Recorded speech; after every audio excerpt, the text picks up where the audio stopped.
এইগুলো সব মাজা হলো। আর এই যে কুচিনাটা আমি ততক্ষণ বডিগুলো পরিষ্কার করে দিলাম, সাইড দিয়ে সব একদম চকচক হয়ে গেছে। আর এইগুলোকে বাইরে নিয়ে গিয়ে বন্ধনা দিয়ে পরিষ্কার করলো, এবার লাগিয়ে দেবো।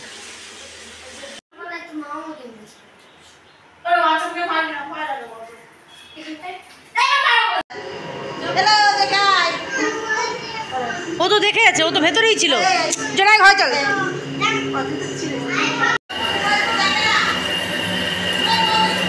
হ্যালো বন্ধুরা, good morning, welcome back to my channel. বাড়ি ভর্তি লোক, বন্ধনাদির মেয়ে এসছে। তো যাই হোক, বলছি সবটাই তোমাদের। এখন ডিমের ঝোল বসিয়েছি, এখানে ভাত বসিয়ে দিয়েছি। চলো ডিমের ঝোলটা একবার দেখিয়ে তারপর তোমার সাথে কথা বলছি।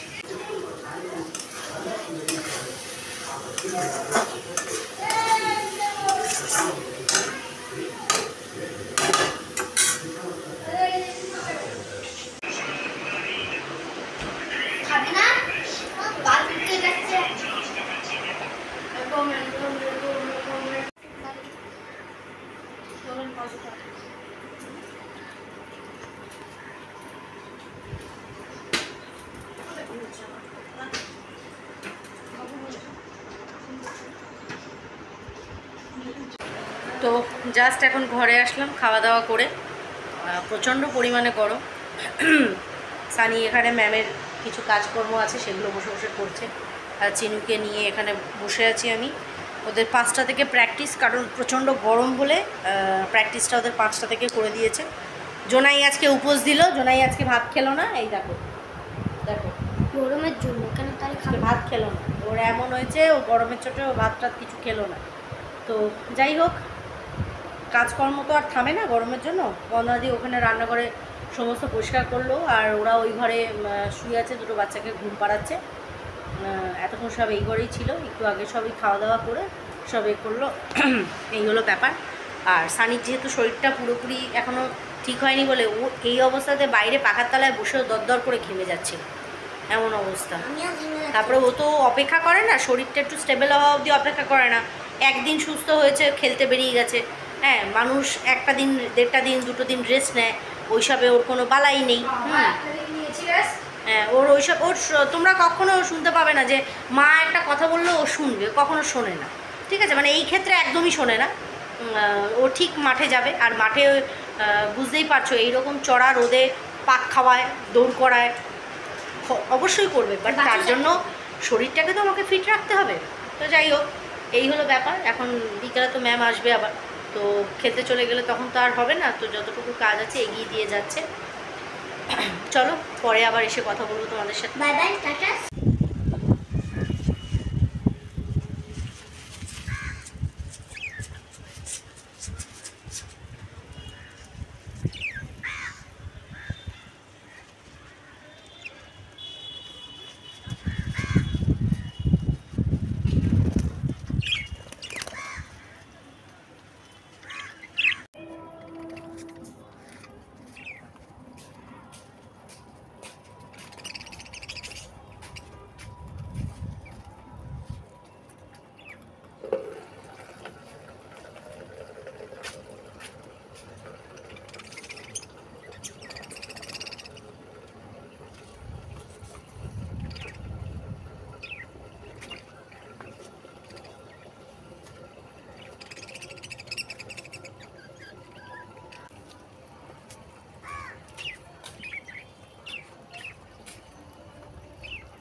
দেখো। তো হ্যালো বন্ধুরা, গুড ইভিনিং। সেই ছাদ থেকে আসার পরে এখন অনেকক্ষণ বসেছিলাম, গা ধুলাম, সন্ধ্যে দিলাম, ওয়াশিং মেশিনে জামা কাপড় দিলাম, দিয়ে এখন দুধ গরম করছি, সানিকে দেবো হরলিক্স দিয়ে গুলে। চিনু ওই ঘরে বসে আছে, একটু পরে চিনুরও ম্যাম ঢুকবে। আর ট্রিমেন্ডাস গরম, তার সাথে হ্যাঁ বাইরে প্রচণ্ড হাওয়া চলছে, গরমে অস্থির। 2টি স্নান হলো, রাত্রিবেলা আরেকবার হবে, এই হলো ব্যাপার। আর ওখানে সানির ম্যাম এসছে, পড়াচ্ছে। ষষ্ঠীর দিনটা এইভাবেই কাটলো, ষষ্ঠী তো নেই তোমাদের বলেইছি। আর কিছু রিপোর্ট করিয়েছি, যে রিপোর্টগুলো খুব একটা ভালো আসেনি অর্থে যত সামান্য একটু সুগার ধরা পড়েছে। এই সুগারটা আমার হওয়ার কারণ আমি জানি, কারণ আমি কিন্তু মিষ্টি জাতীয় জিনিস একদম খাই না, মিষ্টি খাই না দোকানে। এটা ধরা পড়ার আমার একটাই কারণ আছে, টেনশন অর্থে আমি একটা টাইম প্রচণ্ড চিন্তা বা টেনশনের মধ্যে কাটিয়েছি, যদিও বা সেটা আমার না ফ্যামিলিগত না পার্সোনাল, সম্পূর্ণ ওয়াইটিগত। ওয়াইটিগত অনেক কারণে আমি এরকম প্রচুর টেনশন আমার গেছে বা অনেক টেনশন দেওয়া হয়েছে। এটা লাস্ট ইয়ার 1.5 বছর আগে যে ঘটনাটা আমার সাথে ঘটেছিল, তারপর থেকেই আমি তো সচরাচর ডাক্তার দেখাই না বা টেস্ট করাই না, কি মনে হলো যে করালাম। এটার হওয়ার কারণ এক্স্যাক্টলি এটাই, মানে সুগারটার কথা বলছি। কারণ সুগার কিন্তু শুধুমাত্র মিষ্টি খাচ্ছ বলে তোমার হয় না, এটা কিন্তু বেশিরভাগ সময় টেনশনের জন্য কিন্তু সুগার দেখা দেয়।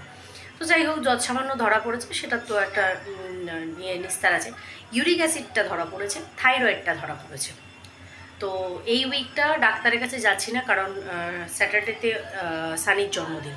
তো ওর জন্মদিনের মানে ল্যাটাটা চুকিয়ে দিই, সমস্ত এদিকের কাজকর্ম আছে। এখন ডাক্তার বদিনই দৌড়াদৌড়ি করার মতন এখন ইচ্ছা নেই, একবারে করিয়ে দিই। সোমবার ওই উইকে বুধবার দিন ডক্টর বসবেন। তারপর পিরিয়ডেরও একটু সমস্যা চলছে, এই হলো ব্যাপার। সবগুলোই মিলিয়ে মিশিয়ে দেখাতে হবে। এখন অবধি আপাতত তো এই হলো আপডেট। আর চলো, আরে শরীর থাকবে সেটাও খারাপ হবেই, আবার ভালো হবে আবার খারাপ হবে, এটাই তো। হ্যাঁ, তার সাথে সাথে আমি সবসময় টেনশনে থাকি একটা জিনিস, যে এমন কোনো শরীর খারাপে আমি না পড়ি যাতে আমার ছেলেদের অসুবিধা হয়ে যায়। কারণ সত্যি ওদের খুব চাপ হয়ে যাবে। কারণ বন্দনাদি যতই আসুক না কেন, আমার রেসপন্সিবিলিটিগুলো তো আর সে পালন করতে পারবে না, আর ওর বাবাও যেখানে থাকে না, তোমরা জানো। এই হলো আপাতত ব্যাপার, ঠিক আছে? তো চলো বাকিটা তোমাদের সাথে পরে শেয়ার করছি। তো দেখো ক্যাদদারি করেছি, এইখানে লাইটটাকে খুলেছি, নিয়ে সানিকে পাঠালাম একটু নিয়ে আয়। কারণ যখন পরিষ্কারই করেছি, এই যে ওর বর্ডার আর এই যে এটা, দেখি যদি লাইটটা পেয়ে যায় তাহলে লাগিয়ে দেবো। কারণ বহুদিন ধরে ওটা কেটে রয়েছে, এবার যদি লাইটটা লাগানো হয়ে যায় বেশ ভালো লাগবে। কিন্তু বহুদিন হয়েছে কেটে বসে আছে, দেখি। ফাইনালি স্বস্তির নিঃশ্বাস, বৃষ্টি দেশে এলো। বাবা গো কি গরম!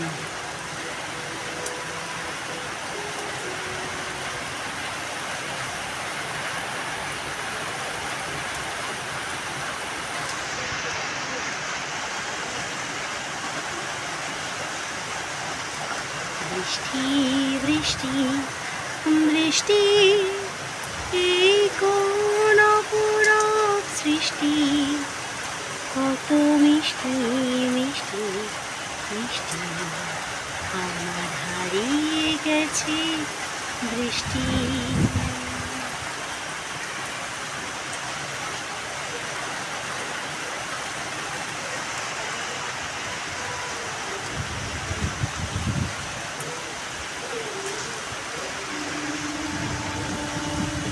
ফাইনালি বৃষ্টি, বাবা শান্তি, বৃষ্টির দেখা পেয়েছি। হ্যাঁ, ভীষণ ভাল লাগছে, একটা ঝোড়ো হাওয়া তার সাথে বৃষ্টি, কি যাই আর বলে। তো যাই হোক, এই হলো ব্যাপার। চলো আজকের ব্লগটা এইটুকুই রাখছি, বেশি আর কিছুতে গেলাম না। যতটুকু পারলাম শেয়ার করেছি, জানি না কতটা হয়েছে বড়, বাট যতটুকু হলো তোমাদের কাছে শেয়ার করলাম। আর সবাই খুব ভালো থেকো, সুস্থ থেকো, আর নেক্সট আবার ভিডিও নিয়ে তোমাদের সামনে চলে আসবো।